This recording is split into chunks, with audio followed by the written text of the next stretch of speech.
Hello students, welcome to Easy Learning with Suvida. Hello students, 5ാം ക്ലാസ്സിൻ്റെ കേരള പാഠാവലിയിലെ രണ്ടാമത്തെ പാഠഭാഗമായിട്ടുള്ള കാട്ടിലെ മഴ എന്ന പാഠഭാഗത്തിൻ്റെ ആശയവും അതുപോലെ തന്നെ പഠന പ്രവർത്തനങ്ങളുമാണ് നമ്മൾ ഈ വീഡിയോയിൽ കാണാൻ പോകുന്നത്. അപ്പോൾ വീഡിയോ സ്കിപ്പ് ചെയ്യാതെ അവസാനം വരെയും കാണുക. ചാനൽ ഇതുവരെ സബ്സ്ക്രൈബ് ചെയ്തിട്ടില്ലെങ്കിൽ തീർച്ചയായും സബ്സ്ക്രൈബ് ചെയ്യുക, ഫ്രണ്ട്സിനൊക്കെ ഷെയർ ചെയ്ത് കൊടുക്കുക, ലൈക്ക് ചെയ്യുക, കമൻറ്റ് ചെയ്യുക. ഓക്കെ, അപ്പോൾ നമുക്ക് പാഠഭാഗത്തിലേക്ക് പോകാം. പാഠത്തിൻ്റെ പേരെന്താണ്? കാട്ടിലെ മഴ. ഇന്നലെ കാട്ടിൽ കന്നിമഴ പെയ്തു. കടുത്ത വേനലിൽ നീർച്ചാലുകൾ വറ്റി വരണ്ടു. പുഴ നന്നേ മെലിഞ്ഞു. പച്ചയ്ക്ക് വിളർച്ച. തീ വീണ കുന്നുകൾക്ക് കരുവാളിപ്പ്. ആദ്യമാരും ശ്രദ്ധിച്ചില്ല. മലമുഴക്കിയും മണ്ണട്ടകളും ഒഴിച്ച്. കുന്നിൻ മുകളിൽ കുറുമ്പ് കാട്ടുന്ന ആനക്കൂട്ടം കണക്ക് മഴമേഘങ്ങൾ വന്നു നിറഞ്ഞത് പെട്ടെന്നായിരുന്നു. കാറ്റിൽ മഴയിരമ്പം കേട്ടപ്പോൾ കരിയിലകളുടെ കലപിലയാണെന്ന് കരുതി. കൊമ്പുകളെ പിടിച്ചു കുലുക്കി കാറ്റു കടന്നു പോയപ്പോൾ അറിഞ്ഞു, എവിടെയോ പെയ്യുന്നുണ്ട്. കാറ്റിൻ്റെ രണ്ടാം വരവിൽ ആദ്യ തുള്ളികളും എത്തി. ഇലച്ചാർത്തുകൾ ഏറെ നേരം പ്രതിരോധിച്ചു. പിന്നെ ആകാശവും ഇലകളും കാട്ടിലേക്ക് പെയ്തിറങ്ങി. ഇരുൾ വീണു തുടങ്ങിയ കാട്ടിൽ ഒളിയിടം കണ്ടെത്താൻ ഏറെ പണിപ്പെട്ടു.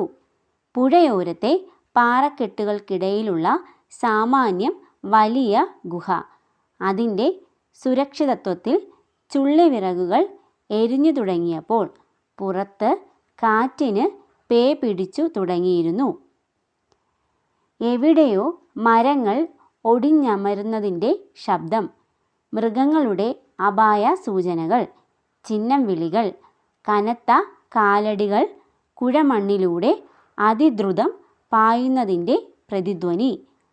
മഴത്തുള്ളികളുടെ സംഗീതം ഗർജനമായി മാറിക്കഴിഞ്ഞിരുന്നു. മണ്ണട്ടകൾ എപ്പോഴേ പാട്ടുനിർത്തി. അപായ സൂചനകളില്ല, ചിഹ്നം വിളികളില്ല, കാൽപെരുമാറ്റങ്ങളില്ല. കാറ്റിൻ്റെ അലർച്ചയും മഴയുടെ മുരൾച്ചയും മാത്രം.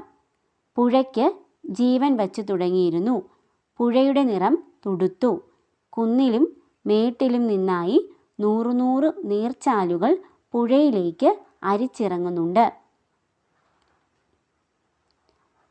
ഇരുട്ടിൽ ശബ്ദം മാത്രമായിരുന്നവ നിലാവുദിച്ചതോടെ കാഴ്ചകളുമായി. മരങ്ങളിൽ നിലാവ് പെയ്തിറങ്ങിയതോടെ മഴയ്ക്ക് നിറക്കൂട്ടായി. പച്ചപ്പുകൾക്കിടയിൽ മിന്നാമിനുങ്ങുകളുടെ കൂട്ടം. നിലാനിറമാർന്ന മഴയ്ക്ക് പുഴയുടെ പശ്ചാത്തലവും മിന്നാമിനുങ്ങുകളുടെ അലങ്കാരവും. ഇടിമിന്നൽ ചാലുകൾ ഇടയ്ക്ക് കാട്ടിലേക്ക് വന്ന് പുഴയിൽ ചിതറിയ ചിത്രങ്ങൾ വരച്ചു. മഴയ്ക്ക് മുൻപേ നിലാവ് പെയ്തു തീർന്നു. മഴയും തീർന്നതോടെ കാടിനും പുഴയ്ക്കും അവയുടെ ശബ്ദങ്ങൾ തിരിച്ചു കിട്ടി. പുലർന്നതോടെ വർണ്ണങ്ങളും. കാട്ടിൽ കന്നിമഴ യൗവനമാണ് കൊണ്ടുവരുന്നത്. പുഴ ഒറ്റ രാത്രി കൊണ്ട് സുന്ദരിയാകുന്നു. കരിഞ്ഞുണങ്ങിയ കുന്നിൻപുറങ്ങളിൽ പുൽനാമ്പ് കിളിർക്കുന്നു. വിളർച്ച വീണ്ടും പച്ചയാകുന്നു. പച്ച തളിരിൻ്റെ ചോപ്പാകുന്നു. ഇലകളിൽ ചോരുന്ന ആകാശമെന്ന ഈ സോമനാഥിൻ്റെ കൃതിയിൽ നിന്ന് എടുത്തിട്ടുള്ളൊരു ഭാഗമാണ് നമ്മൾക്ക് പഠിക്കാനുള്ള പാഠഭാഗം. അപ്പോൾ ഇതിലെന്താണ് പറയുന്നത്? കാട്ടിൽ എങ്ങനെയാണ് മഴ പെയ്യുന്നത്? നമ്മൾ കാട്ടിൽ ചിലരെങ്കിലും കാട്ടിലെ മഴ പെയ്യുന്നത് കണ്ടിട്ടുണ്ട് അല്ലേ? അപ്പോൾ നമുക്ക് ചുറ്റും മഴ പെയ്യുന്നത് നമ്മൾ കണ്ടിട്ടുണ്ട്, അതെങ്ങനെയാണെന്ന്. പക്ഷേ കാട്ടിൽ മഴ പെയ്യുന്നത് അതീവ സൗന്ദര്യം ജനിപ്പിക്കുന്ന, അല്ലെങ്കിൽ കണ്ണിന് അത്രയ്ക്ക് കുളിർമയുള്ള ഒരു കാര്യമാണ് കാട്ടിലെ മഴ എന്നത്. അത്രയ്ക്ക് തീവ്രമായിട്ടുള്ള മഴയാണ്. ഇടതൂർന്ന കുന്നുകളും മരങ്ങളും ഒക്കെയുള്ള കാട്ടിൽ മഴ പെയ്യുമ്പോൾ അതെങ്ങനെയായിരിക്കുമെന്നാണ് ഇവിടെ ഈ സോമനാഥ് നമുക്ക് വിവരിച്ച് നൽകുന്നത് അല്ലേ? അപ്പോൾ കാട്ടിൽ മഴ പെയ്യുമ്പോൾ അതുവരെയും കരിഞ്ഞുണങ്ങിയ പുൽമേടുകളും അതുപോലെ തന്നെ മരങ്ങളും വറ്റി വരേണ്ട പുഴകളും ഒക്കെയാണ് കാട്ടിലുള്ളത് അല്ലേ.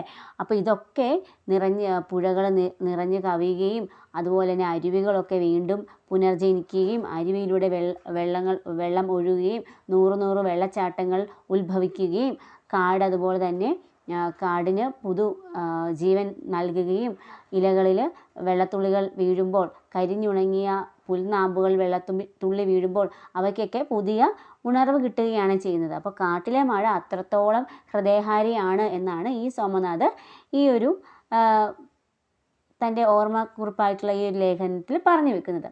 അപ്പോൾ നിങ്ങൾക്ക് മനസ്സിലായിട്ടുണ്ട് എങ്ങനെയാണ് കാട്ടിൽ മഴ പെയ്യുന്നത്, കാട്ടിൽ മഴ പെയ്യുമ്പോൾ ഉണ്ടാകുന്ന പ്രത്യേകത എന്തൊക്കെയാണ്, അതുവരെ വറ്റി വരണ്ട് കിടന്നിരുന്ന പുഴകളും നദികളും നീർച്ചാലുകളും ഒക്കെ എങ്ങനെയാണ് പിന്നീട് കാട്ടിലെ മഴ കൊണ്ട് എങ്ങനെയാണ് അവയ്ക്ക് ഉന്മേഷം കൈവരുന്നതൊക്കെ നമുക്ക് ഇതിൽ മനസ്സിലാക്കാൻ പറ്റുന്ന കാര്യങ്ങളാണ് അല്ലേ.